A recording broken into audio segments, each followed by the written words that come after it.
And good evening, everybody. Welcome to episode 77 of New York Red Bulls Discussion Group, the podcast. I'm one of your hosts for this evening. I am Gary Redmond. Carlos Cano and Mark Coates will be joining me very shortly. We had a terrific weekend, didn't we? Okay, we're going to start off on Wednesday with a draw, and then was a bang-out win on Saturday night, and we're going to discuss all of it, and I mean all of it, as we talk about the match recap, starting off, of course, with Charlotte FC. And then we're going to wrap it up, of course, with Atlanta United FC. We're talking about the 4-0 blowout. Now, Carlos Cano, after the break, he's returned, and he's going to school you guys on our next opponent, which is Columbus Crew. Now, of course, the good feelings are going to mean we never do quite well against the Crew on the road, and we're going to talk a little bit about that, see how they can able to get 3 points in probably one of the most toughest places the Red Bulls have known to play at. So, next after that, we're going to talk about the Gotham FC. They had a very good weekend. New York Red Bull 2 also had a very good weekend. And we're going to talk about the U.S. men's national team. While all this was going on, the Gold Cup launched already. And with the United States, they didn't do too well against the Reggae Boys, and we'll discuss that a little bit. Of course, final thoughts and, of course, predictions on the games ahead.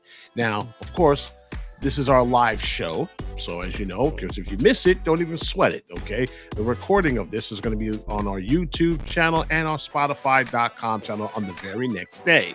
And you can also check out the previous episodes there as well. And finally, if you have any questions, comments, hot takes, suggestions of how to make the show, which is yours, not us, tell us all about it and send your compliments, complaints, what have you, our way. We do have an email address. It's RBDG at RBDG the podcast at gmail.com. Again, RBDG the podcast at gmail.com. So lots to discuss and about what happened over the weekend, and as we bring in my two gentlemen, of course, none other than Carlos Cano and Mark Coates, who somehow disappeared. We have a technically, but he will return. So, gentlemen, as we begin the show, how in the world was your weekend? Talk to me. I mean, was it fun? Was it exciting? Or did you hear the great news and everything else? And then, Carlos, welcome back, man. We missed you. I missed y'all too. I almost forgot how to do this. Had to dust off the cobwebs on my headset and the microphone. But glad to be back. May and June are a busy month in my day job, so makes for some hectic Mondays. But look, this weekend was great. It's been a great dash of some soccer here, and we've got a lot of soccer, a lot of football coming up between the Red Bulls, Gotham, the Gold Cup. And then so much that's, look, I go away for like 4 weeks or 5 weeks, and Messi's coming to MLS, and FIFA. We have Copa America next year. We've got this FIFA Club World Cup now that's coming. Like, a lot's happened. So maybe I was saying to somebody in the group the other day, I guess I need to go away like this more often for the benefit of all of soccer. Yeah, we're going to be busy. We're going to have one, football party, of course, leading up to the big one, which is, of course, the World Cup. That's going to be handled in not just one nation, but 3, Mexico and Canada, also joining in on the fun. Speaking of joining in on the fun, there was a game to be played on Wednesday night, and for all intents and purposes, this was, it was a very important homestand that the Red Bulls need to have. They need to, start not drop points, of course, and try to gain up, of course, on the leaders, of course, in the standings, and to start things off. What do you know? Things got bad in the first half, and then it got crazy in the second. So we're going to talk about that in about a minute. Of course, we're talking about the 2-2 draw that took place at Red Bull Arena. Now, I don't know if you're at the game or watching the game, and so did I, because, the first 2 goals, Mark is coming on quick. Hey, there you are. I'm here. To start off, Bender, of course, and scored the first 2 goals in the 13th and the 19th minute. And for some reason, folks were heading for the exits. They felt the team was basically lackadaisical. They didn't something just was off. Halftime, Troy Lesane had a nice little talk, basically reminded them that they were a soccer team. And boy, did they come out firing in the second half. First, of course, was Dante Van Zier, who, once again, is one of his cameo appearances. He scored in the 53rd minute. And then Harper, right after that, he got his first goal on the 58th. The Bulls tried to push hard to get that third goal, but they ran out of time. 2-2. To get a point, point on the spoils. Carlos, first half, second half, basically it was a match of two halves, right? Okay, something good bad in the first half, but they rebounded very nicely. Did you feel that they missed an opportunity here against a team which was arguably one of the worst defenses in the league? They can score bunches, but they can't hold leads. Well, they looked, tale of two halves is really the best way to describe it. They looked awful in the first half. I was very strongly contemplating just turning it off because I was pretty disappointed. It was pretty rough to watch. But fortunately I didn't. They came back. I was really thinking that they were going to be able to pull off the win because they really just looked like an entirely different team in the second half. But they made the comeback. We criticize the team, rightfully so, but you have to give them their due. We talk about so much here on the pod about how this team typically doesn't bounce back from situations like that, like this. And for whatever it's worth, again, it would have been great to get 3 points at home, coming off of the long layoff and whatnot. But they did make a very strong comeback. Whatever was said in the locker room at the half clearly made a huge difference, lit a fire under everyone's butt because they came out guns blazing and they at least were able to salvage a point there. So, it was good to see, and they rode that momentum into Saturday for sure. Mark, you said something about you didn't see the second half because you threw up your hands and said enough, and then walked out with with your son at halftime, and you missed the show. Stomach another half. My wife and I were at the Orlando game, and we stayed till the end. We watched the fireworks. We left, and then I show up. People complained about the fireworks. Yeah, well, I just, I just could not sit and watch between, Sean Nealis jumping all up in the ref's face again and again and again. And then he gets a yellow card. It just, some of the calls were just horrendous in the first half of that game. There was a handball, an obvious handball, and I had people the whole stadium. It was like, okay. Listen, it's us that goes to VAR and the other team gets a PK. No question. Okay. It's always, was his hand in a natural position? His hand was out away from his body. It hit his hand. It took a huge turn. All right. It was completely deflected. That's a handball. How does it not? I can have all the referees tell me, oh, it's not a handball. All right. Everybody in the stadium saw the players are pointing to the referee, telling the referee, look at the big screen. It's a handball. And he's sitting there holding his ear. Oh, no, we're not going to review it.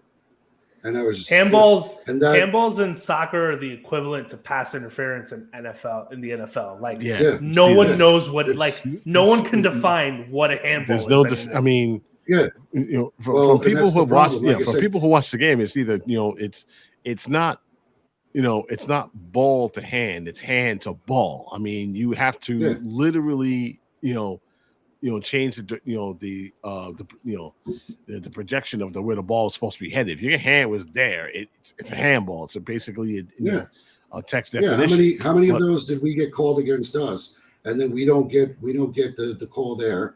The foul that he called on Caceres, that was just ridiculous. He outplayed the guy for the ball, and I was like, it was literally right in front of my section. And there was a collective groan. The language that was coming out of some of my fellow seatmates was not suitable for work because we'd had enough. It's like, come on, how do you not miss that was a great play, and you go and you turn and you give him a yellow card and call a foul? I'm like, oh my god, and I'm just like, by halftime I'd had enough. We walked out. Now I listened to the rest of the game. I was quite impressed with how well they came back and how well they played, and obviously that turned into a great performance coming into Saturday.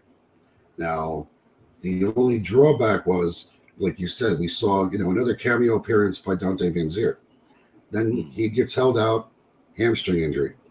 Everybody starts crying about, oh my God, we're getting Barlow, blah blah blah. Tom had a great assist on that second goal. Yes, he did. That was just and that's it's. I've tried to tell people that's the kind of play. I'm wearing my hat. When he played for the second team, that was the kind of forward he was. He could make those kind of plays with his back to goal. He's not a poacher. He's not going to be a long distance, striker. No. He can occasionally head the ball in, but that's we're asking him to do things he was not, or is not capable of doing. So you can't fit the square peg in the round now. I mean, than he was on the Struber. Yeah. Well, let's not even go there. Yeah, okay. It's just we won't.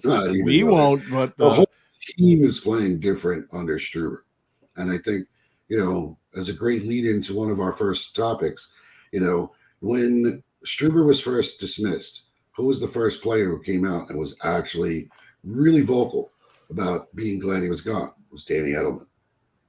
Yeah, he was not afraid to speak his mind. No, he's not. And say he did not like playing under him. I don't think any of them really liked playing under him. And I think, like I said, it's been slow. I know, like I said, it's tough to try to, jump on the Troy bandwagon too soon. Mm-hmm. But we saw something that we haven't seen all year. Those guys got it, and they got it good in the locker room at halftime in the Charlotte game. Mm-hmm. They heard an earful, but they came out and they played their hearts out. And listen, 1 point, all right, but we got 4 out of the weekend. It's not too bad. Mm-hmm. I mean, one thing about this team that we've seen all year, even under Struber, their resiliency is just off the chain. When they're behind, they seem to go in a high octane to get themselves back in the game, even in games they have no business getting back into. And the fact that they simply don't quit is a testament to, I guess, really the players, the team, because they don't like, being in the position, where they're going to constantly be behind. Now, what I would like to see them do is basically take the front foot, and they do. And speaking of that, they did just that on Saturday night. Of course, naturally, Atlanta basically was making mistakes all over the place. I mean, 4 mistakes by Atlanta, 4 goals by New York. Edelman in the 32nd minute, Cosros on the 45th, and then it was the Frankie Amaya show in the 70th and the 90th minute to add that to that tally. It was what a difference 3 days make. But one of the things about this team, once again, you're playing against a team that was this is a strange Atlanta United's a strange duck, right? In Mercedes-Benz, Benz Stadium down in Atlanta, fantastic looking place to watch football of any sport. They're lights out. Okay. Teams go in there just to lose. Okay, because they're that, they're that quick and they're that, prolific on that carpet of theirs. Once they step out of that building, Mark, it's like kryptonite. They lose a lot. I mean, their home record is great, but their road record is atrocious.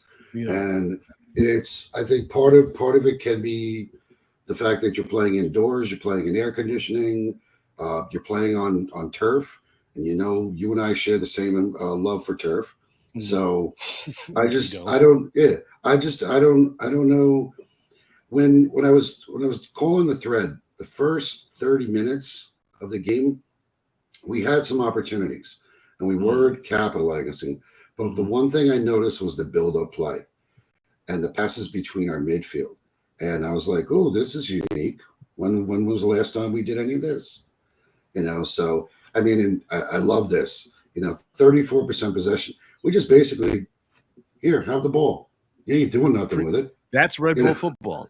Yeah. Okay, you do what you want with it. You're not going to get past us, though, but there you go. Yeah. So run yourselves ragged. Be my guest. Look at how many, 5 shots, and Cardinals only asked to make 2 saves, for the game. That was it. He didn't even have to. He didn't really work that hard. Guy came away bloody. Took a cleat to the head. Now listen, it was inadvertent. I'm fine with the guy getting the yellow card for it and not being sent off because Cardinal was out of the box. So it was crazy to watch this team play and to see the build-up, the communication. And part of me was thinking, where's this been all year? Because we know that this team isn't world beaters, but we also know that we're not the bottom of the barrel. No, not by a long shot. We're starting to see, I think, the team we thought we had in March. Carlos, your words before we how many times haven't we said over not just the course of this season, but over the course of several years at this point that I know I've said it, Mark has said it, things happen when you shoot the ball. When you take shots on goal, whether they deflect, whether they don't. I mean, the 2 Frankie Amaya goals were deflections. I mean, they were great shots. I take nothing away from him. The first shot was clearly deflected, caught Guzan flat-footed because of the deflection it took. The second one took a slightly lesser deflection, but a deflection nonetheless. Daniel Edelman's goal was a crazy angle. It was not. It was a lot. I can't understand why the defenders, left that ball bouncing in the box like that. But, it was like, that was their first mistake. Is anybody in gray going to pick that ball up? And then here come Edelman, and he pops it in there. Yeah, the first mistake there was the defense was so poor. You let that ball bounce, and Edelman got a foot on it and finds the back of the net.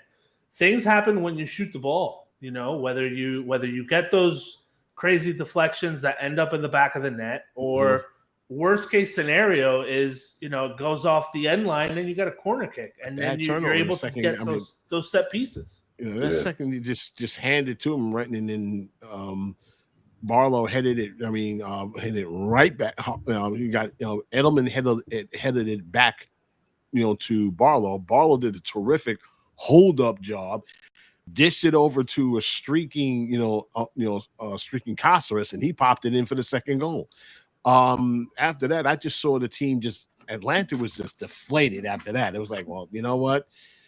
This ain't our night. Yeah, and I think and here's dismay of a lot of the people from the traveling support, because there was a healthy group of Atlanta supporters that made the trip. Atlanta, for whatever reason, always, I don't know if it's that they travel well or they have transplants that are here in this area. The latter than the former. But there's always a healthy crowd of Atlanta fans. And for whatever it's worth, I know that we have obviously a very high animosity versus Atlanta because of what happened in 2018.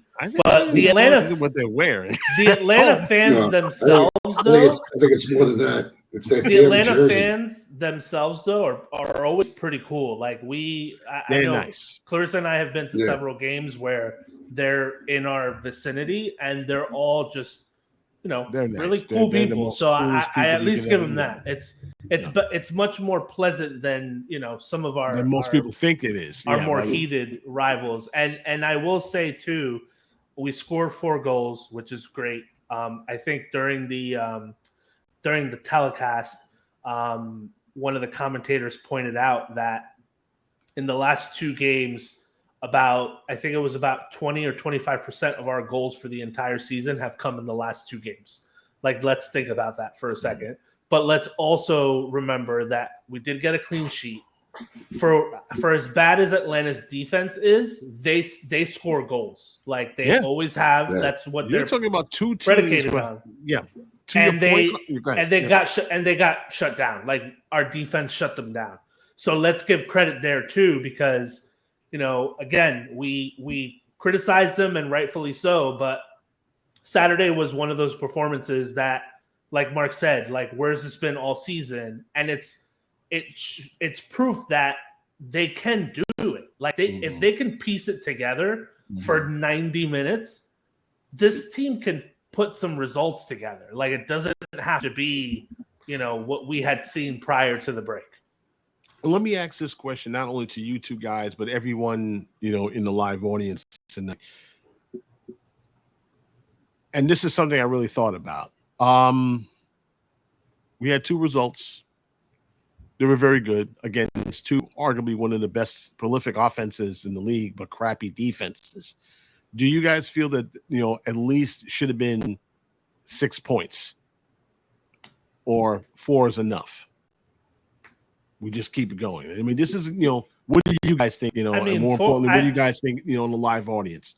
Do you feel that we should have, based on what we know about them, okay, do you think in the first game we definitely let something slip and then we kind of rebounded and, in the game on Saturday? But from everyone I talked to the group, they said we should have had at least 6 points. Honestly, I mean, as we go down to the later stretch of the the schedule, we're going to be facing some squads that are quite up there. We haven't faced New England yet. Okay, we've yet to face Philly again. We got to run into DC United soon. Okay, and they're balling, and they're adding another guy.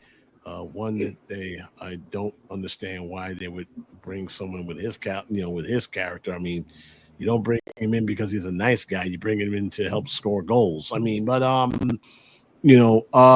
more on that later.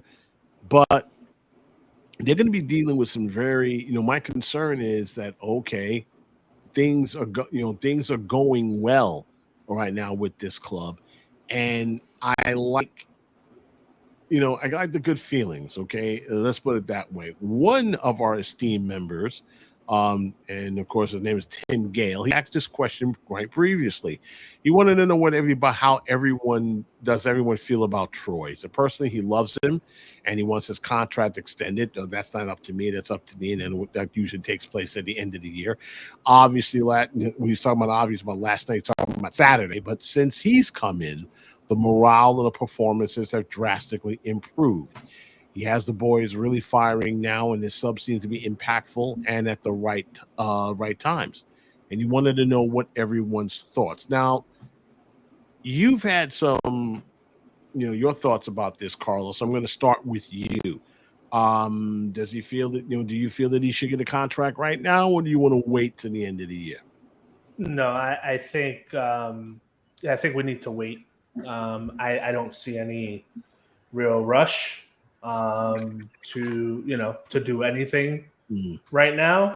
I mean, his record is there. He's, I believe, 5-3-2 since taking the job, which I think is great.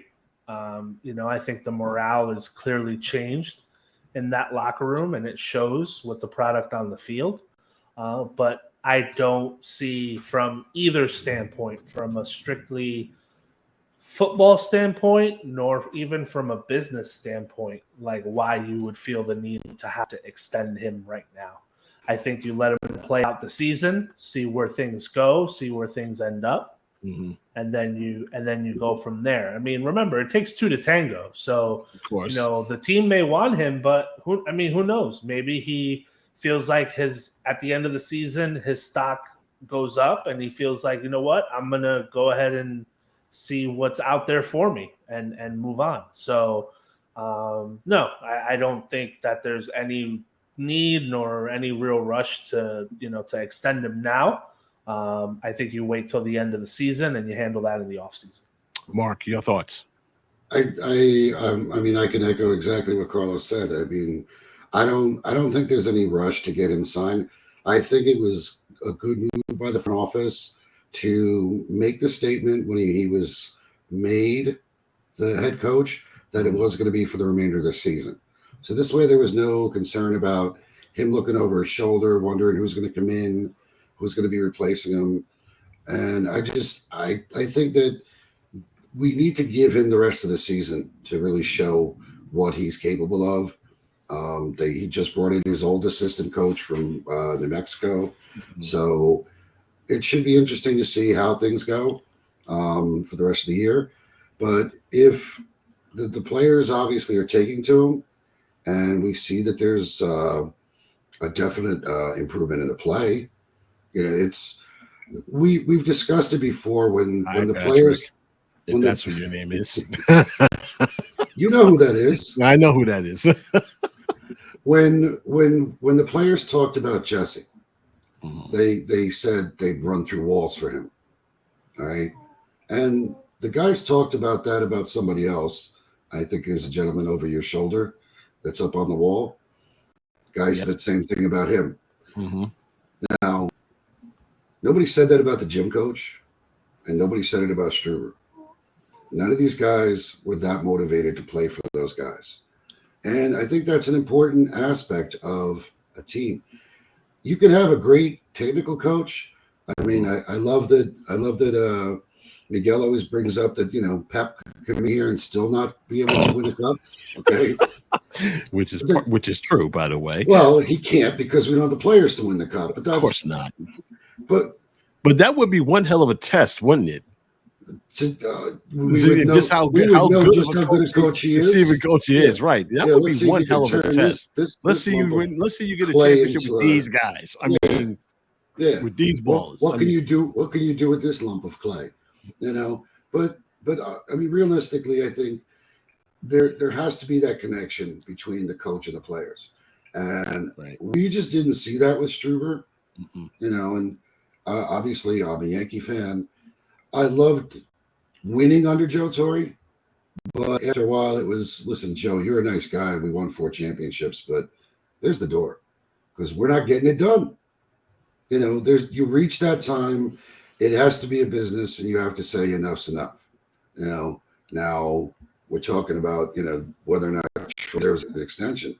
Listen, I'm not going to say if we make the playoffs, let's say we make it to the Eastern Conference Final.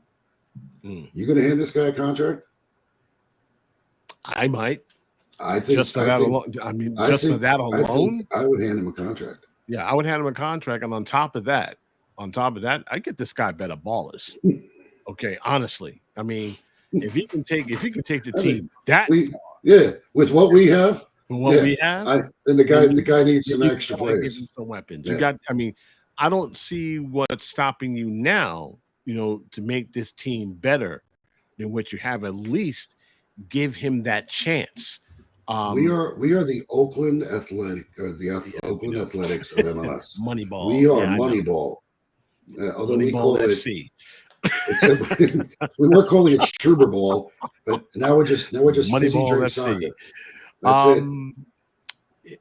My thoughts on this is I agree with all three of you and everyone who said tap the brakes. I got yelled at by a whole lot of folks when I suggested it's a little bit too soon to anoint this guy as the second coming of Petke and Marsh. I mean, as far as I'm concerned, people keep forgetting that word in front of his name, interim head coach Troy Lesane. I mean, which means he ain't got these auditioning right now. He ain't got the job yet. So anything can happen between now and October. The team may say, you know what, we're going to do with something better and then move him along. Right now, we're on the outside looking into the playoffs, and I don't think, while I do not think making the playoffs is an accomplishment, not by a long shot, it is the bare minimum with this organization. We don't play just to October and quit. We play, even if it's just one game into the playoffs, we play through the playoffs. That's us. That's an expectation that is basically set not just by the organization, but by the fans who follow them.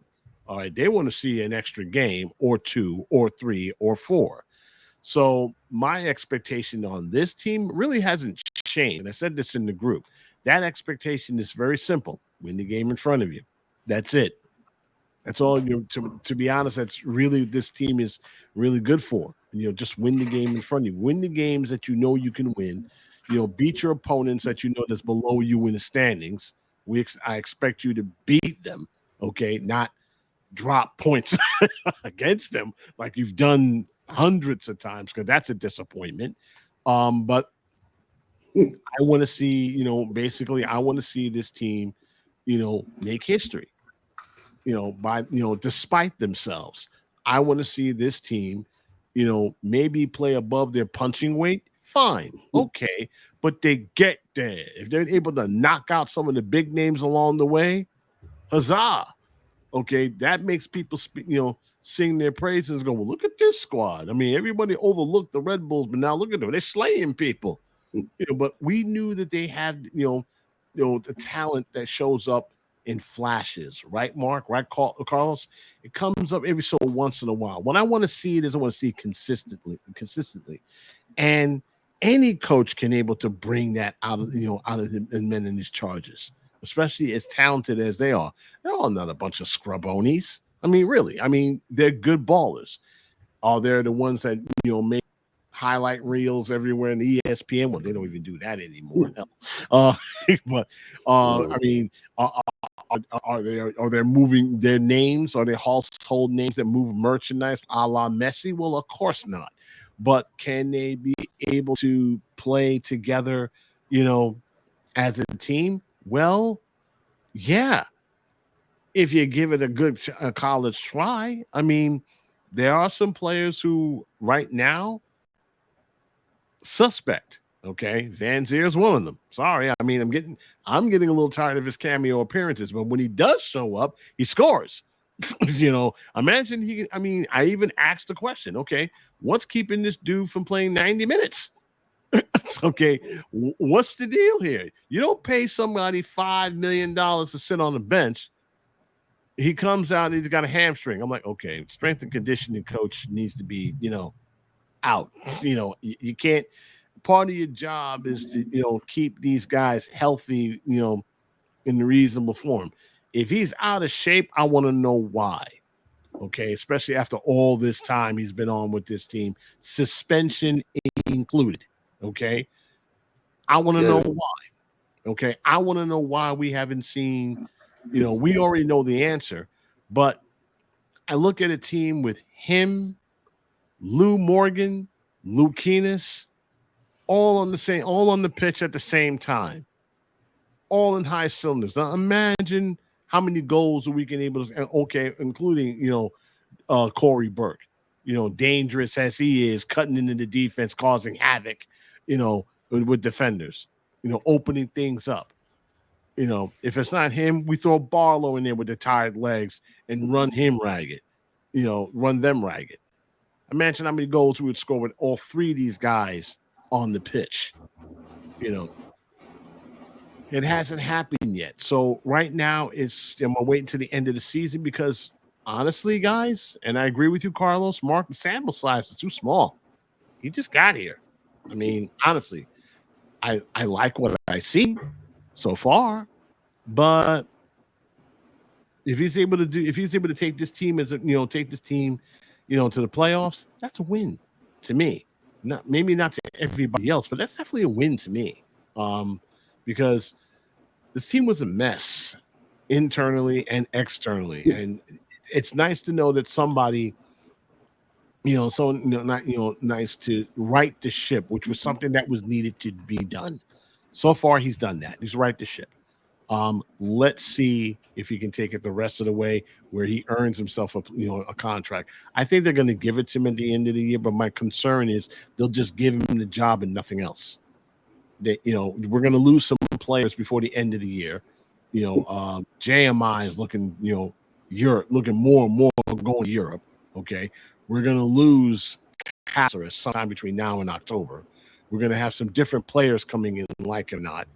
And if that's the case, they really need to step it up as far as bringing better play. Now, right now, we got the summer transfer window. I'm not expecting much.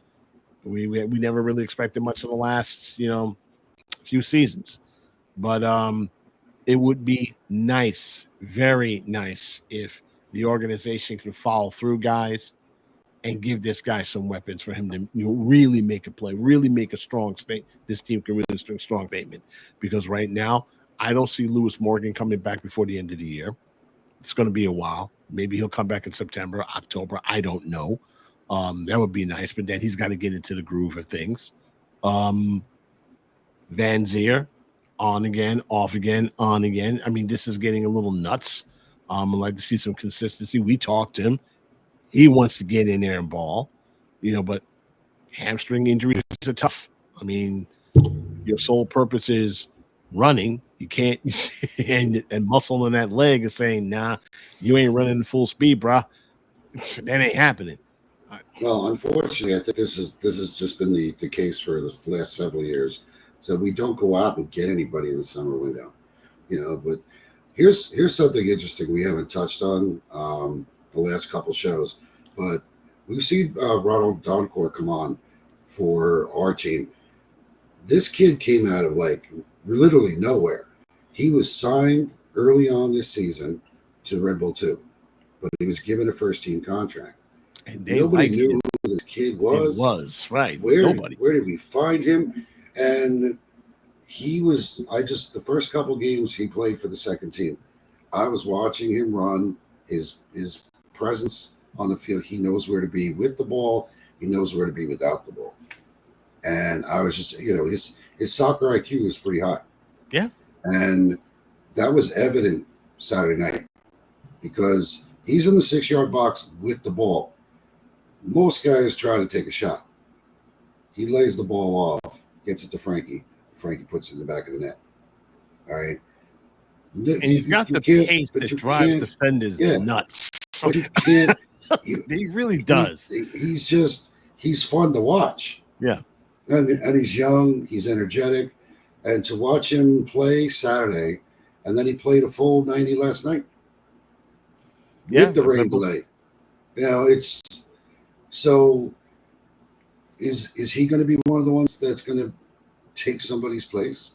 Because like you said, we haven't even touched on Danny Edelman yet as far as our conversation, but he's another one.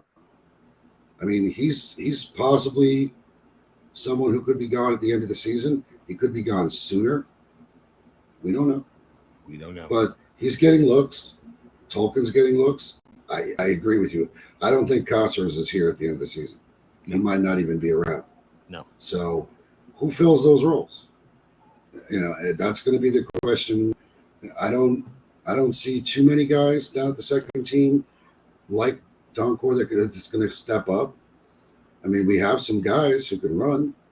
I just don't know if they're ready to make that next step this year. Look what happened last year. We had Goma come up, scores a goal. We love the kid. He's running, injures his hamstring. He's getting ready to come back, injures his hamstring again. Right. Yeah. So no, I think we all need to go take a ride out there to East Hanover and find out who's doing what in training. Is this guy? Somebody mentioned it somewhere in the group, saying, "Is this guy walking around with a lead pipe, smacking our guys in the legs during training?" What's going on? Like, how are all these guys coming up with hamstring injuries? Well, before we go to the break, I mean, honestly, I've only seen one live practice, and it's rough. I mean, it's not for what do you like to call it? Not safe for work. I mean, you think they ball out against the opponents? You should see what they do in training. It's really, really high impact, and injuries do take place during training.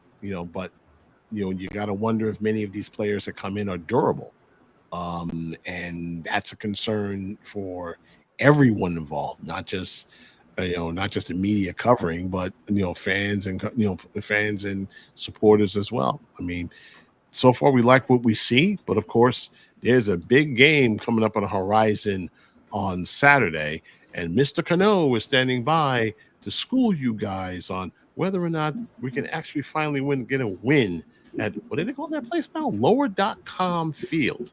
I hate corporate names, but then again, the Bills.com. Right. WhoPaysTheBills.com. But before that, of course, naturally, we got week 21, and there were some final scores. One of them in particular you might want to take a gander at. It's probably the reason why we're all walking around with smiles on our faces, because we happen to win the weekend. See you back here in 30 seconds.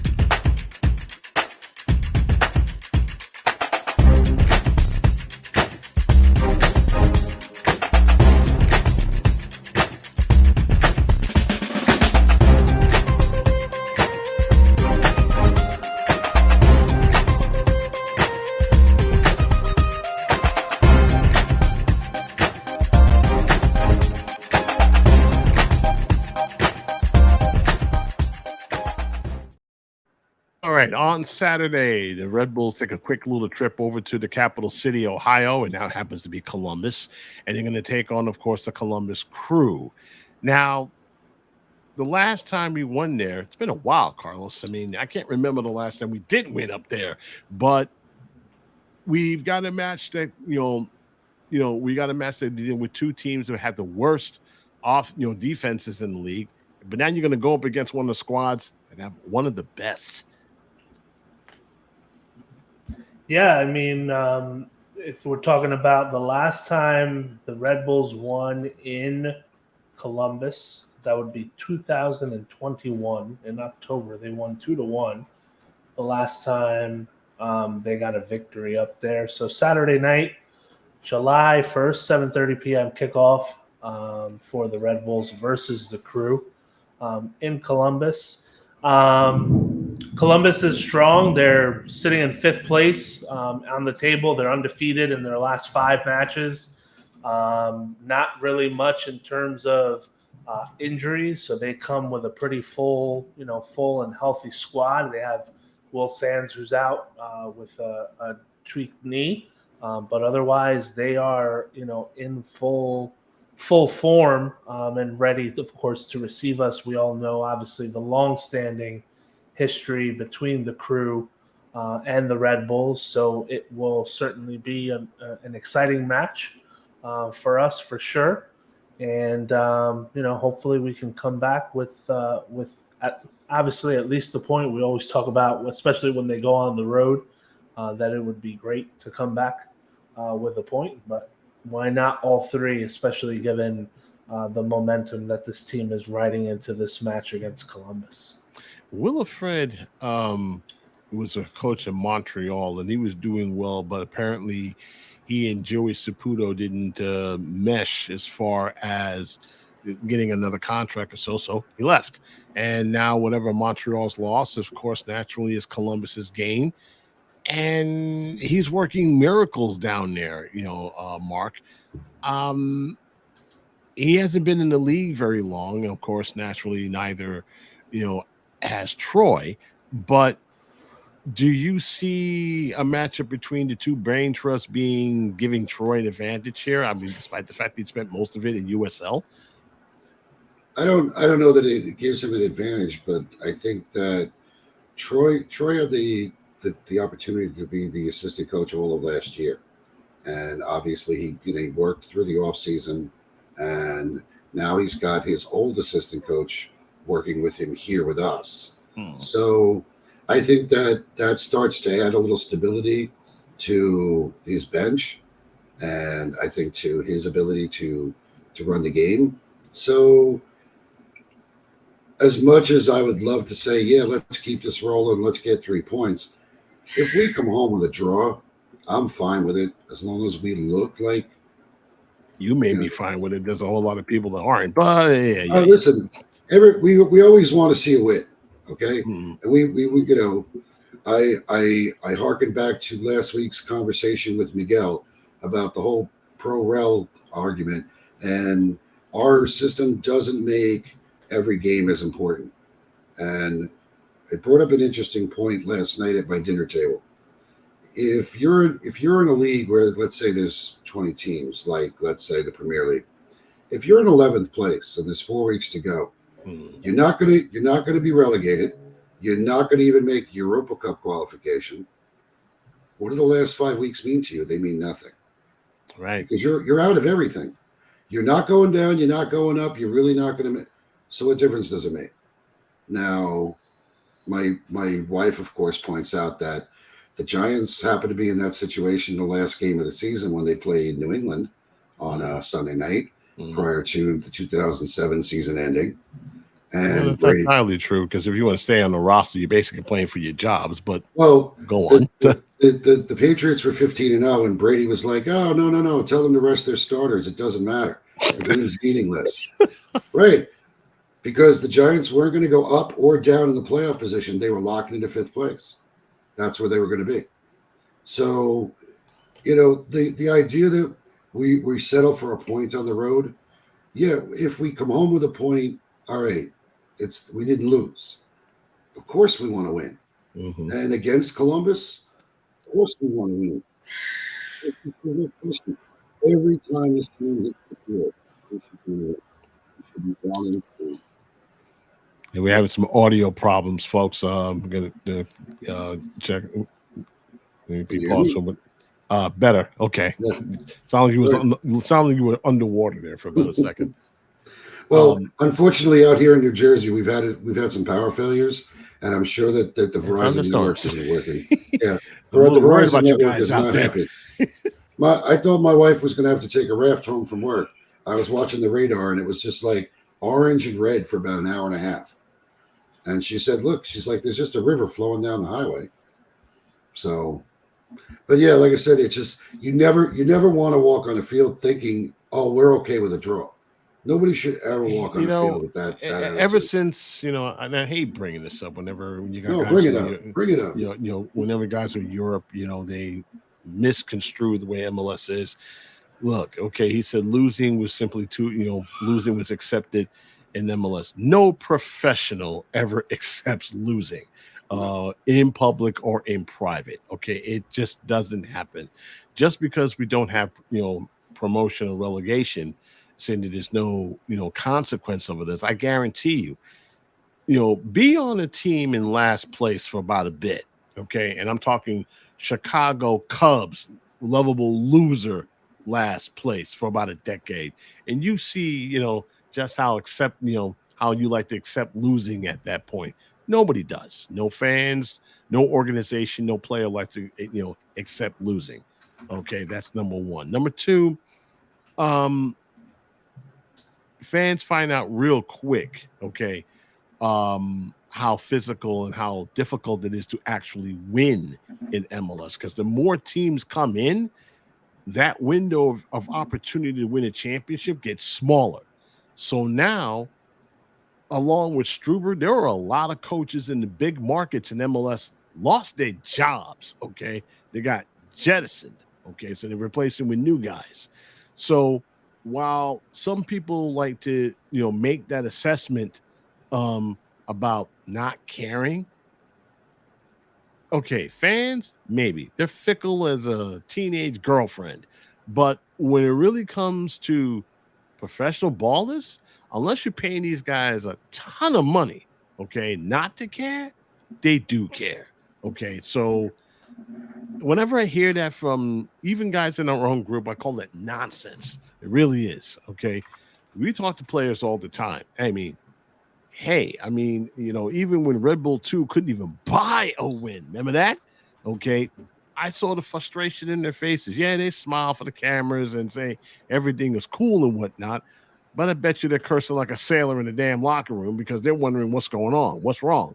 I'm not used to this. Okay, and a lot of those ballers on the 2 team are gone. Okay, they ain't back. Maybe small few, but they brought in some players and things turn around for those who have patience. That's probably the reason why I'm a little optimistic, not only with this team, but this league. This league is going to get better and better every year as we get closer and closer to the World Cup, because that's what the league wants. The league wants to showcase this league. Their organizations want to, for many of the ballers overseas to come too. They're screaming at the top of their lungs, yeah, we got Messi. So when are you coming? So that's basically the invite, in countries, you're right. I mean, those countries, they live and die with those teams. They do.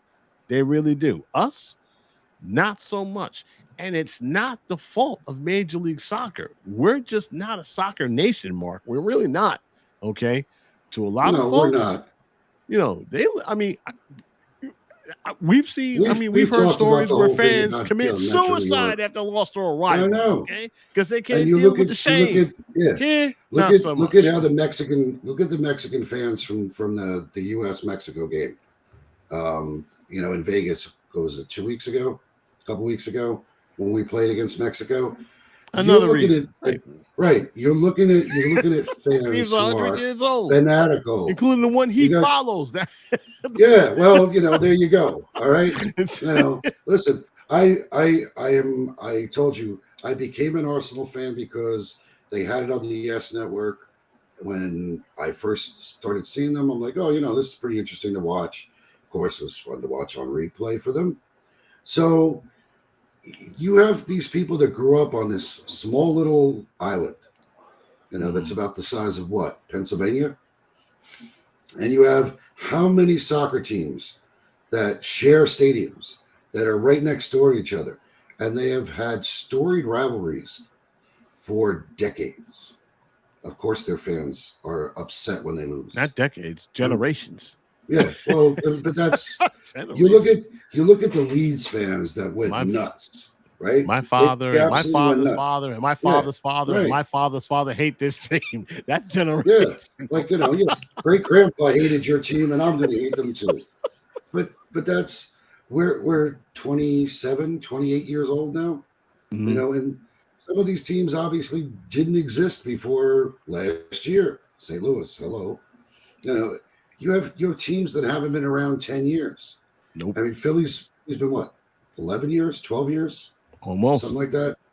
So we were discussing, and I saw Laundry mention, like, I don't hate Columbus like some of our other rivals. No, there's a reason we have DC Hate Week. Okay, there's a reason why we have DC Hate patent pending. Yes, we invented this group invented DC Hate Week. Nobody else. No. I mean, no. Nobody. No other online group that say, nah. We create. No, we actually created DC Hate Week. Listen, I brought my son. I brought my son to a game some years back, and I made the mistake, and I say mistake, of parking over by the Viking Army tailgate.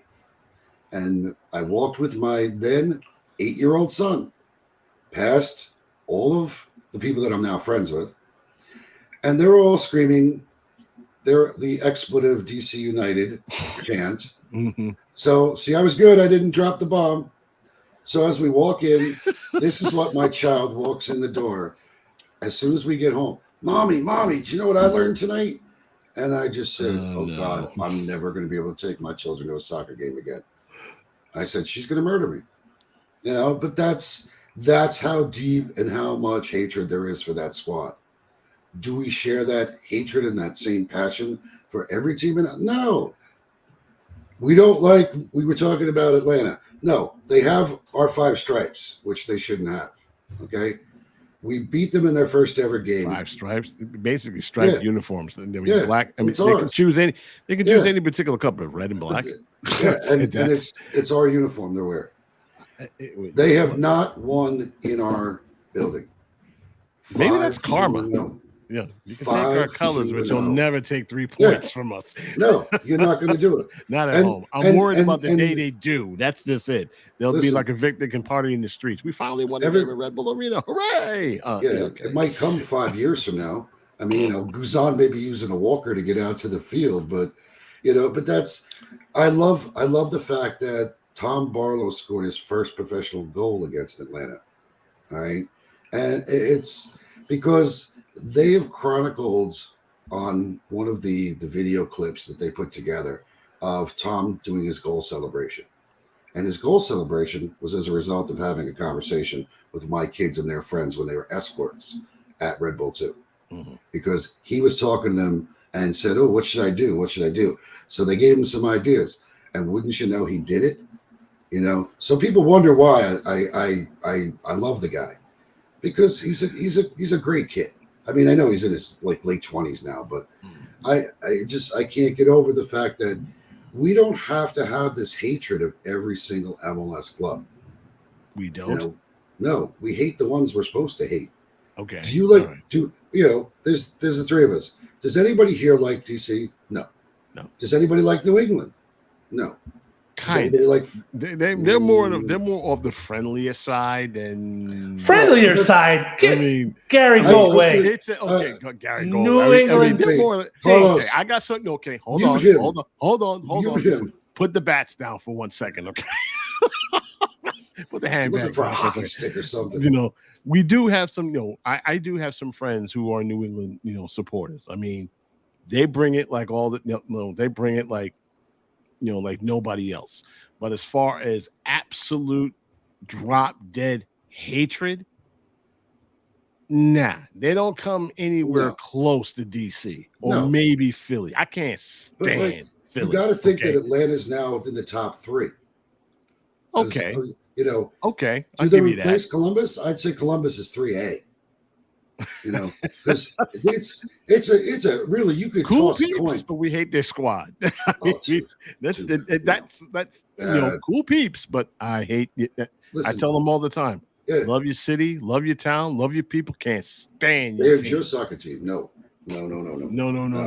Sorry, man. Yeah. I hate them like a vampire hates the sun. Let's put it that way. Okay, that's how I feel about them. Ever since that final. Ever since that 2018, every time I see Ali Moreno in his face, I want to punch him in it straight up. Okay, so that's how I feel sometimes. You and a lot of other people. I just wait, man. Just get out of my face, straight up, man. I don't want to see you no more. Now listen, I'll be glad. I'll pay $1 million to see your mug in a milk carton. That's how I feel. If anybody's seen me, you know, no, and we don't want to see you no more. Stay out of my face. I don't know why Klamala's putting down NYC as one of our rivals. NYC is not a rival. It probably will never be a rival. Not in the record anyway. I mean, we seem to own them, you know, as far as I'm concerned. Except, you know, like I said, the only thing they got over, you know, the one thing we got over them is a 7-0 beatdown, and the one thing their ultimate clapback, they got a cup. So imagine that if you will. You got your worst beating from your worst enemy, but you got the ultimate silencer. You got something we don't. A chip. So that's it. That's why their fans can come in and scream stars during the national anthem just to remind us what we ain't got. But but hey, our time is coming. Maybe, hopefully, we can be alive when that happens. New York Red Bull 2 and, of course, Gotham FC had pretty good weekends, gentlemen. I'm going to start off with you, Carlos. The story that is Gotham FC. They're doing quite well. They were in first place for about a minute, but then somebody hit a highlight of a free kick. They got everyone's attention. So, Carlos, on to you, my man. I have to be very honest. I have not seen this glorious set piece goal that they scored. God. You need to when you get it, take a look. Everyone has been showing me this, since you Saturday night. You have to see it. My wife jumped off the couch. I'm trying to YouTube find it as we speak, but no. Look, it'll be interesting. Obviously, generally speaking, for the entire league as we get closer to the Women's World Cup. And whatnot, but they're currently 5th in the standings, which is pretty solid. The last 5 games they've been make the playoffs. Last 5 games have been a little bit here, a little bit there, so to speak. But I think generally speaking, and definitely from what I see, on social and whatnot. I mean, things are trending pretty well. I know that they have recently extended some of their team players. Williams got a contract. That's right. Yeah. So I mean, I think money well spent. They're going in the right direction. It would seem. Admittedly, I follow what I can because it does become a lot to keep track of. Well, my goddaughter's out of school now. I can take her to a game. So next time she's been dying to see Gotham FC. So I said next time. Well, shouts to Janet Tonelli because that's my primary source for we'll have Gotham her back FC. soon. So that's also why also those guys in the podcast Soccer Over Gotham. We'll have them back soon. That's how I know what's going on for the most part because she's a solid follow on Twitter and shares great insight. And so, yeah, I mean, that's where we are. I definitely have to watch this golazo. Mark, in the meanwhile, 5 straight wins for New York Red Bulls, 2 at home. How about that? They have turned it around.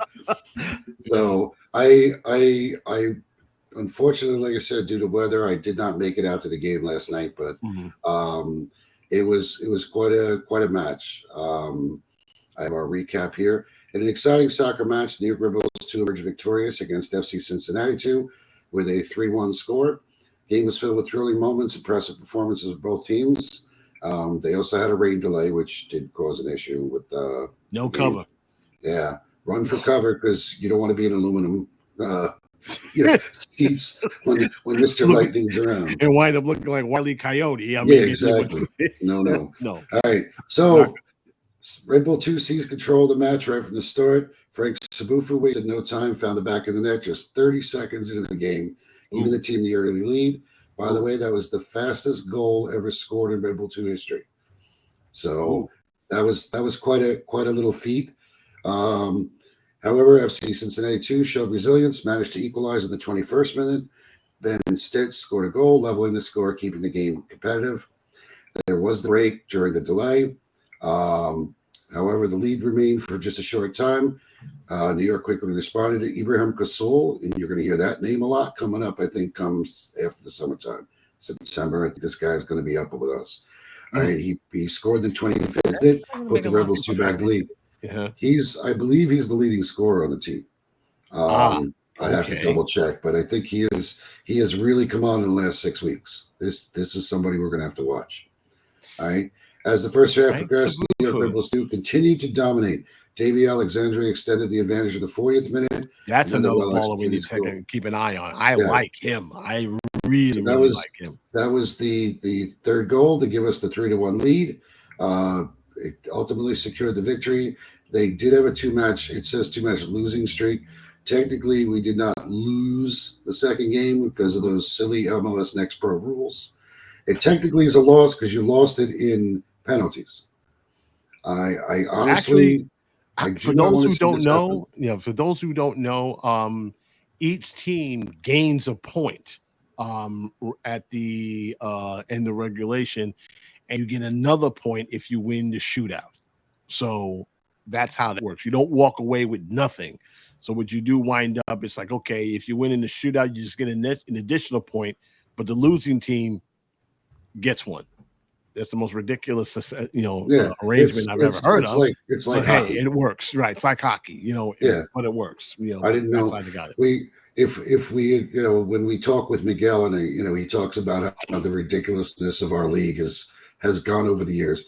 I am really, really hoping that this does not make its way up to the MLS level. They keep that with the kids. Hate to say this, but the playoffs you do realize it's the best of 3 in the first round, right? I know.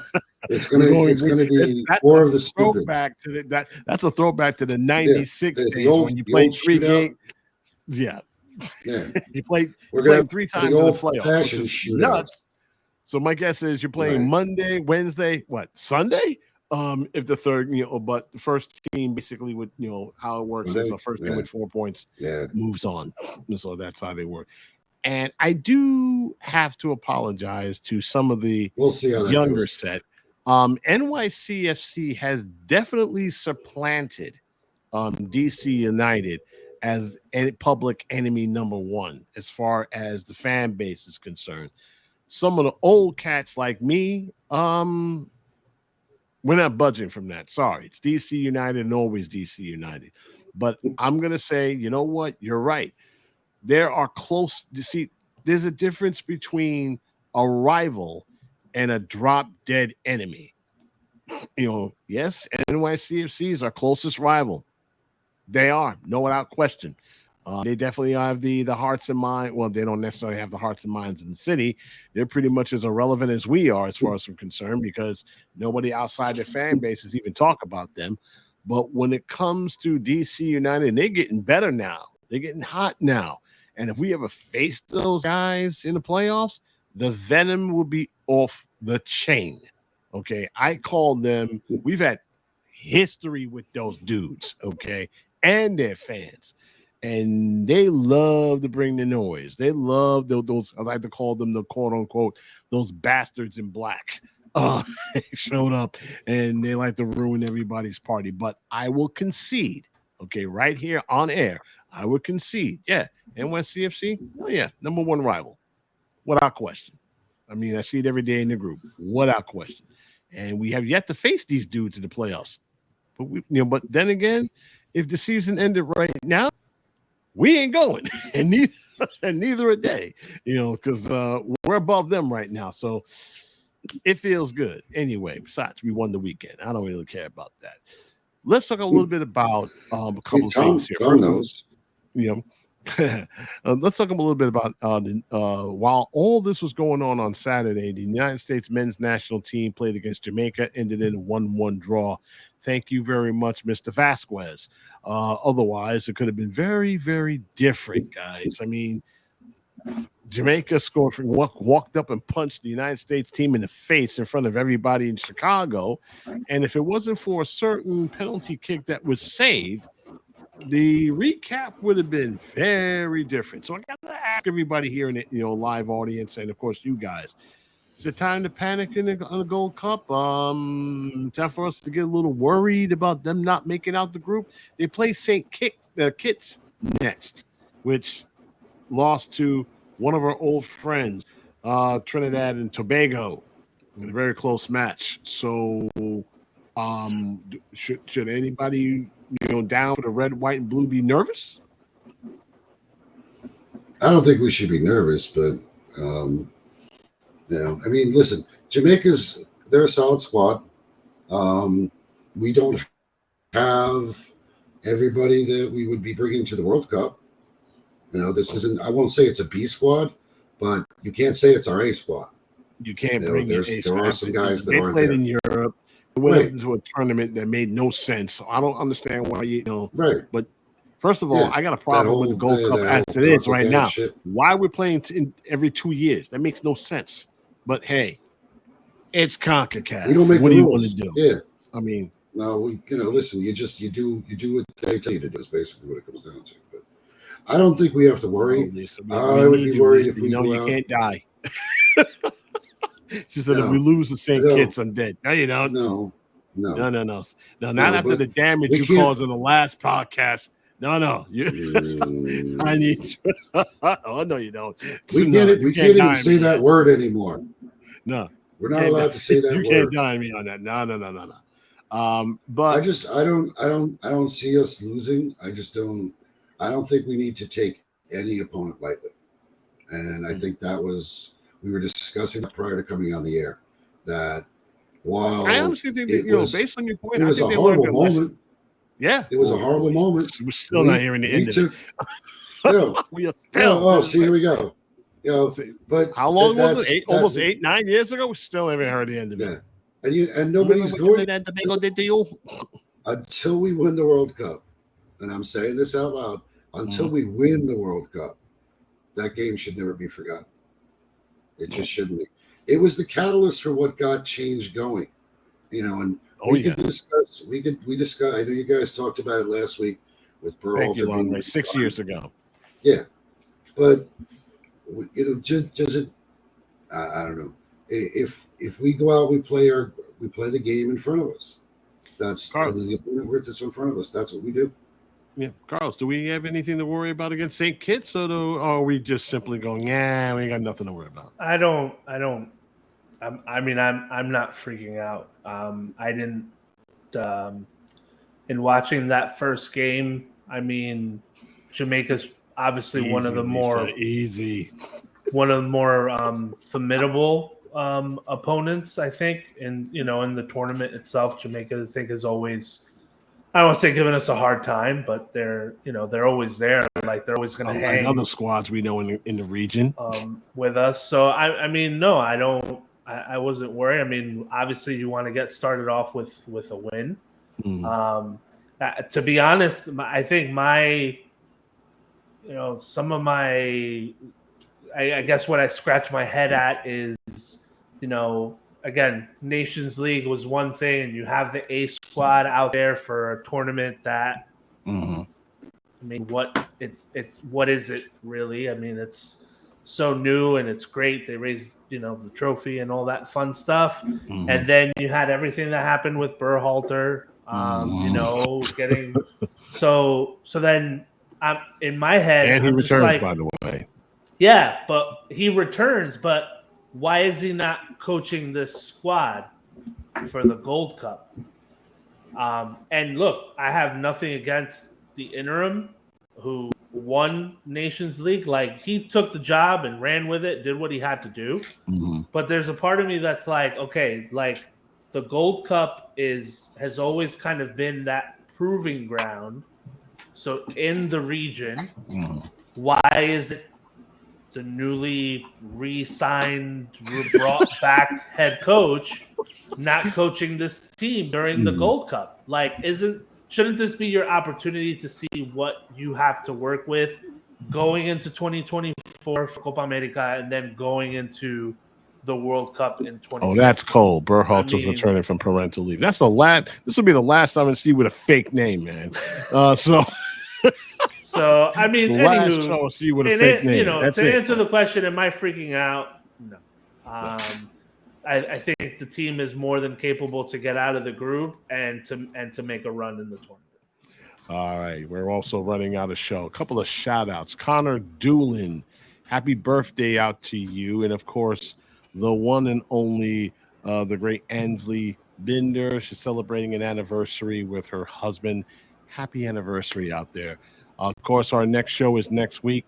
Lanre and of course, Miguel will be with me hosting again. This is going to be fun. Two guys who like to rant and rave with with each other. This is going to be very interesting. Predictions on the Columbus game, gentlemen, before we wrap things up. What do you say? Based on what we know and based on what we've seen.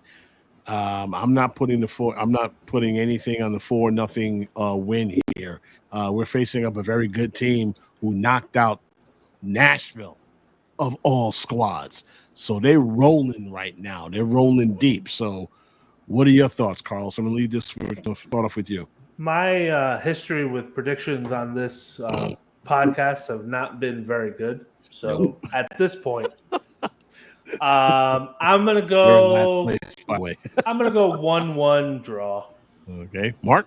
I'm probably only like a game ahead of him, so I don't know. I don't think my prediction means much of anything. I was actually going to say we're going to win this one 2-1. I'm looking at this as a draw.